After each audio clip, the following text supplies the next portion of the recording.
اب ہماری عزت میں اضافہ فرمائیے۔ سیدنا عباس رضی اللہ تعالی عنہ سیدنا علی کو لے کر رسول اللہ صلی اللہ علیہ وسلم کے پاس آتے ہیں، مطالبہ کرتے ہیں اللہ کے حبیب سقایا کے ساتھ حجابہ بھی سجانا کی ذمہ داری بھی ہمیں دیا جائے۔ رسول اللہ صلی اللہ علیہ وسلم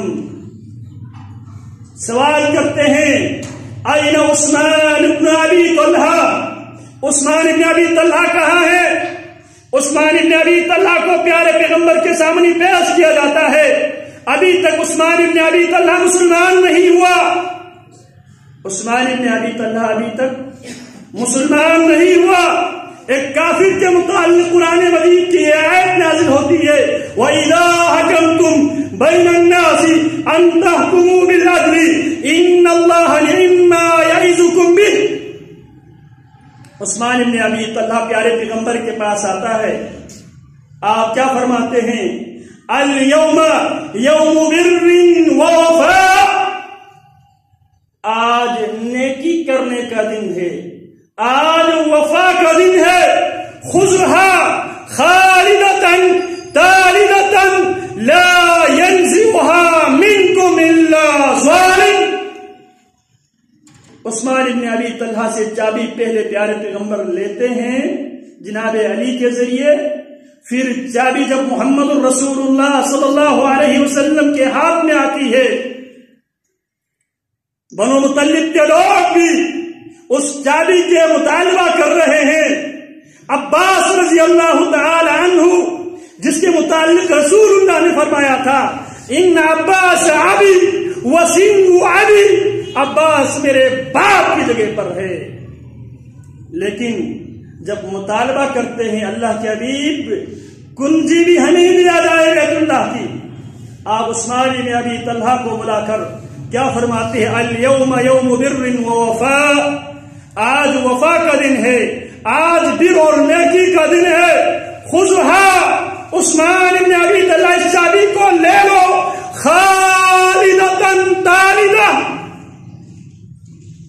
خالدتاً تالدہ، تالدہ جو کچھ ماضی میں تمہارے پاس تھی اب مستقبل میں بھی یہ چابی تمہارے پاس ہی رہے گی، لا ينزعها منكم الا ظالم، اس چابی کو تم سے ظالم ہی چھینے گا۔ یہ بھی اہل السنت والجماعت کے لیے اللہ کی بہت بڑی نعمت ہے، بہت اس میں تسلی کی بات ہے۔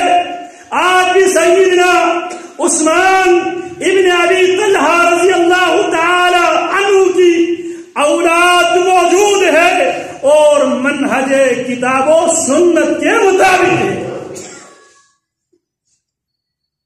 عثمان ابن ابی طلحہ کی نسل آج بھی دنیا میں موجود ہے، آج بھی کعبۃ اللہ کی کنجی انہی کے پاس ہے، بلکہ چند مہینہ پہلے ایک کنجی برادر جو کنجی کو لینے والا وہ فوت ہوا، دوسرے کو وہ کنجی اسی خاندان میں دیا گیا، اس نے ذمہ داری اٹھائی ہے۔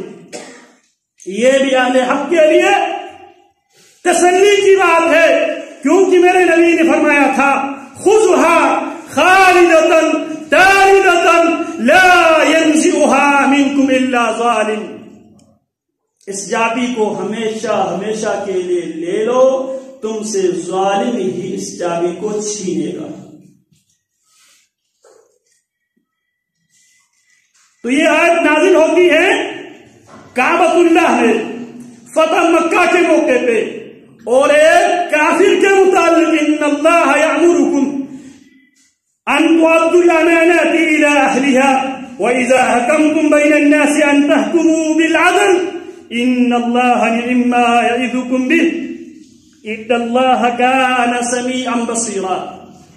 مفسرین کہ ہاں ایک مسلمہ اصول ہے العبرۃ بعموم اللفظ لا بخصوص السبب، اس لفظ کے اندر ایک خاص بیک گراؤنڈ سے اس آیات کو محدود نہیں کیا جائے گا، اس آیت کے اندر رہتی دنیا تک آنے والے انسان اس آیت کے مخاطب ہے.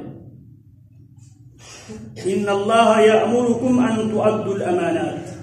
پہلا حکم اس آیت میں پہلا مطالبہ یہ کیا گیا ہے، پہلا حکم یہ دیا گیا ہے ان تؤدوا الامانات الى اہلیہا، امانتوں کو ان کی حقداروں تک پہنچا دو. دوسرا مطالبہ اور دوسرا حکم وَإِذَا حَكَمْتُمْ بَيْنَ النَّاسِ أَن تَحْكُمُوا بِالْعَدْلِ، جب بھی لوگوں کے درمیان فیصلہ کرو تو عدل کی بنیاد پر فیصلہ کرو. ان اللہ نعما یعظکم، بے شک اللہ بہت ہی اچھی نصیحت کرتا ہے تم سے. ان اللہ کان سمیعا بصیرا، وہ اللہ جو تمہیں امانتوں کو ان کی حقداروں تک پہنچانے کا حکم دے رہا ہے، لوگوں کے درمیان عدل کی بنیاد پر فیصلہ کرنے کا حکم دے رہا ہے. سمیعا، وہ ہمیشہ سے سب کچھ سننے والا، بصیرا، سب کچھ دیکھنے والا ہے.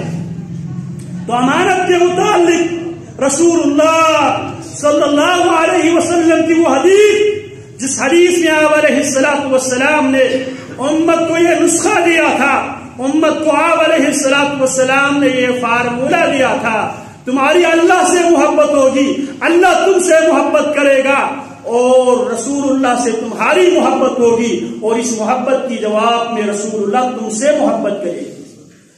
اس کے لیے آپ نے 3 نسخے دیے، 3 باتیں.